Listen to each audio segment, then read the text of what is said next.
occasionally I go on CNN, do TV on News Nation. I'll be on with Leland Vittert next week.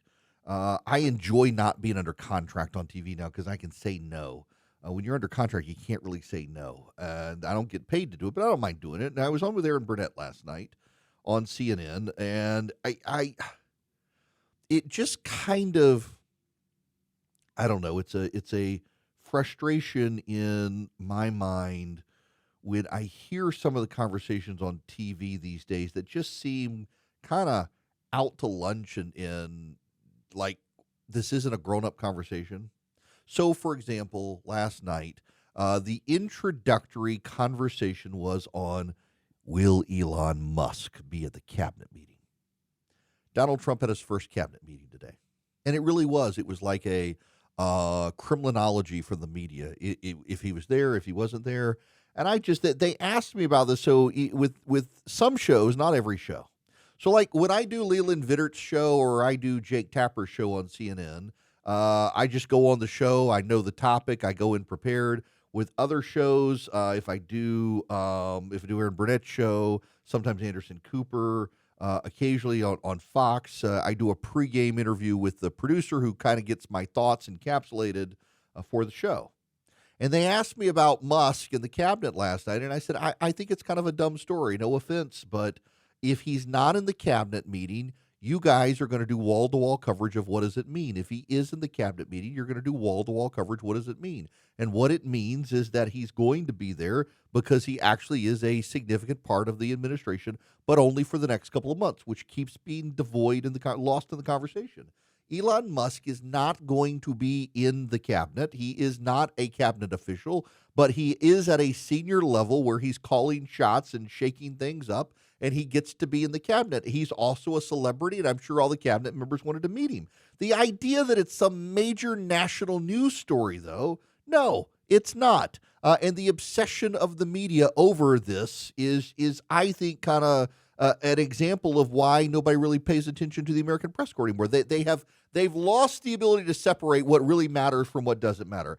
And this isn't to pat me on the back. It's not to toot my own horn. But what was my lead story today at noon when I started the show? It was the Secretary of the Treasury admitting the economy's been more fragile than he expected, and we actually were in a recession last year, as everyone on the right said we were, and all the members of the media lectured us and said we weren't. Turns out we were. That's a really big story. And instead, the big story in the news is Elon Musk going to sit in the cabinet? And if so, how close to Donald Trump is he going to sit? And what does it mean? Let's ask our criminologists. It's just a dumb story. I should be the editor of the newscast in America because I can tell you what the important stories are. Now, I want to talk about an important story. And we need to put our big boy pants on to have this conversation. I really like what I'm getting out of DOGE, and it angers a lot of friends of mine that I like what I'm getting out of DOGE. I've got friends of mine on the right who are upset with DOGE. We had a caller yesterday from down in Florida. His son is in the military. His son got the email on Friday, and his son was offended by the email. Now, his son likes Musk and supports Trump and voted for Trump, but was like, this isn't in his wheelhouse. I'm in the Pentagon. Why am I getting this? It's disrespectful sort of thing. I get it. I have friends of mine who work for the government who know people who've lost their jobs. They're a little bit frazzled. I get it.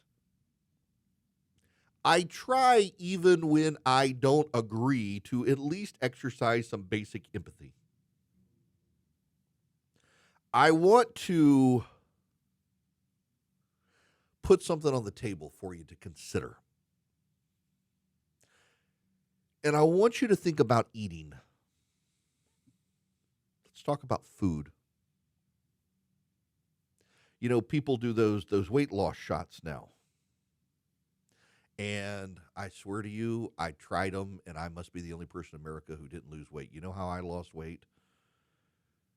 Exercise, up the protein, and cut out the sweets. And then I hit Christmas, and I'm having to undo the damage still. Shots really didn't do them much. Everybody else I know lost a lot of weight. Me, not really. And what they tell me is that you start eating and you just get nauseous. Like you get sick to your stomach. You can only eat so much.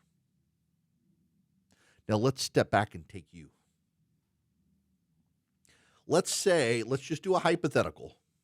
We're going to leave Charlie out of this because, so Charlie, my producer / call screener, does not have a sweet tooth. It is very obnoxious. He goes to the gym every day, lives this obnoxiously healthy lifestyle to repent of the sins of his youth.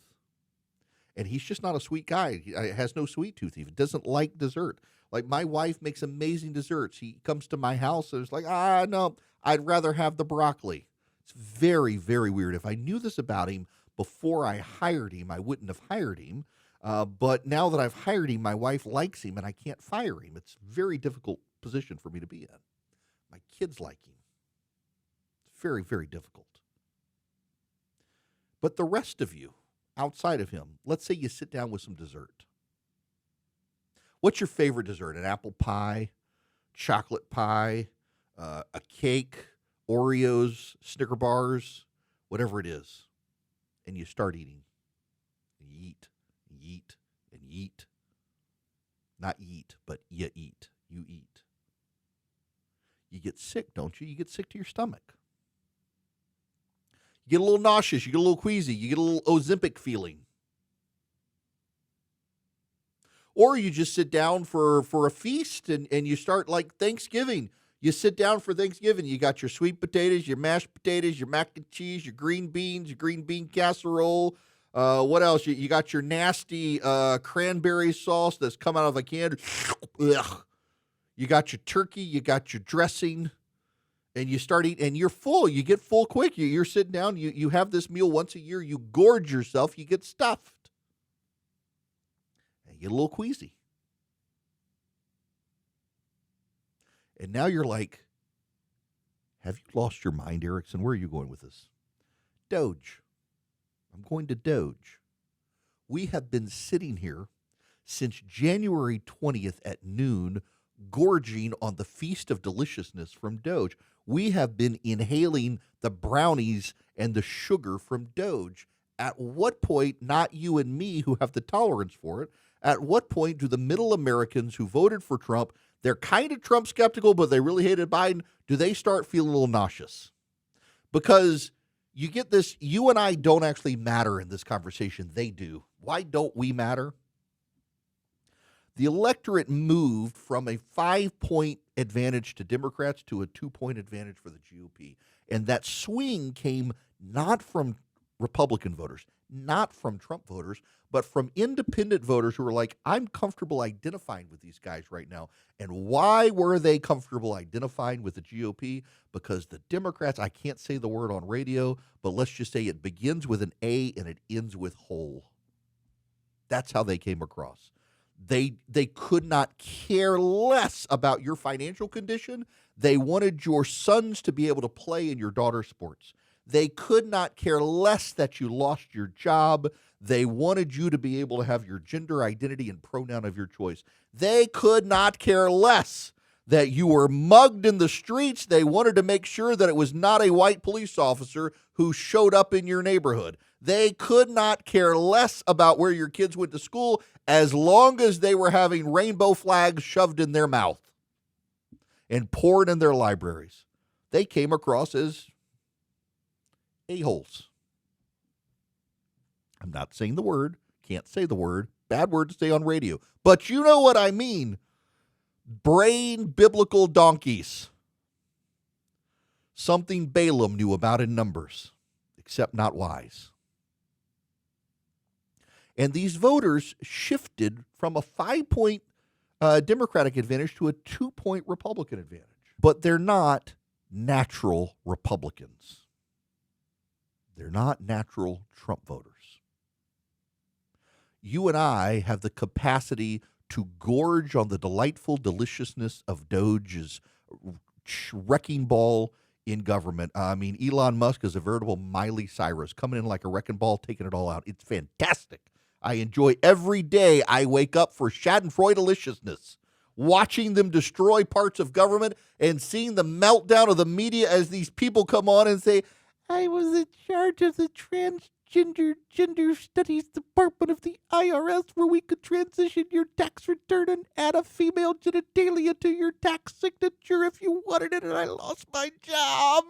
And I was indispensable because no one else would draw uterus on your tax return, and I want my job again. The media is like, oh, you poor thing. This is terrible. Screw the people in the private sector who lost their job. How could they fire you? You were indispensable. I love watching these people cry on TV. I have some sort of indispensable job because I push paper across my desk at the Department of the Treasury. I'm totally fine watching these people lose their jobs.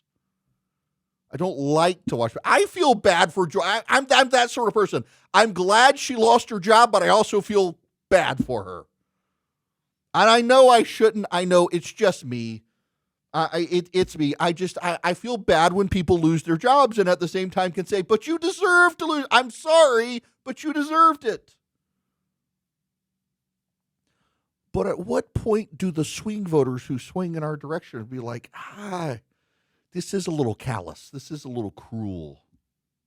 At what point do they say, my God, we're voting with Russia, Belarus, and North Korea? I think there comes a limit to what the swing voters are willing and capable of ingesting before they start getting a little nauseous with it. That's what I'm saying.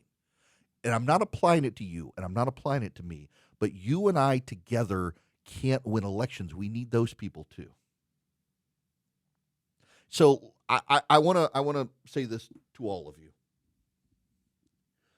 I kind of think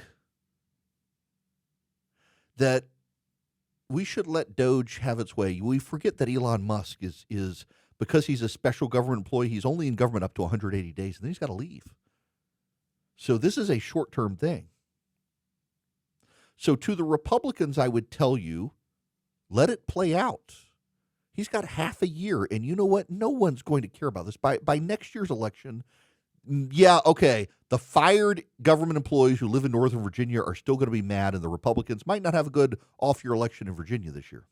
But next year, by the time we get to the election,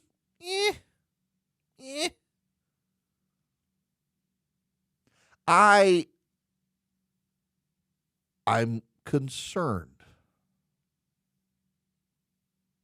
that if we discombobulate the swing voters too much economically, too much with foreign policy all at one time, they're going to swing back to the Democrats if and it's a big if the faces of the Democratic Party moderate what they say. They don't have to moderate their position. They can still believe boys can become girls. They just don't talk about it. And when people shove a microphone in their face and say, do you believe boys should be in girls' sports? They say, I believe that every American should have a job. I'm not talking about that. I'm talking about jobs. All I'm saying is irrational exuberance is a thing, and we on the right do need to be a little careful that we're not overfeeding everybody with what's happening. The super saturation can turn people off. And when you watch the focus groups right now of swing voters, you're already starting to say they're okay with it right now. They actually are fine with what's happening right now, and they're fine with the pace of it. But you can already pick up signs that in another 6 months, they may not be. So I would just caution the Trump administration that you're going to have to pace yourself for everybody's sake. Get it done. Let Elon Musk do his job. And when his time is up in government and goes away and the conversation changes, make people feel settled instead of still discombobulated. And you're going to do fine next year in the midterms. But if people still feel discombobulated and they don't feel like you fixed the economy because you were distracted by all this other stuff, there could be hell to pay. So just be careful.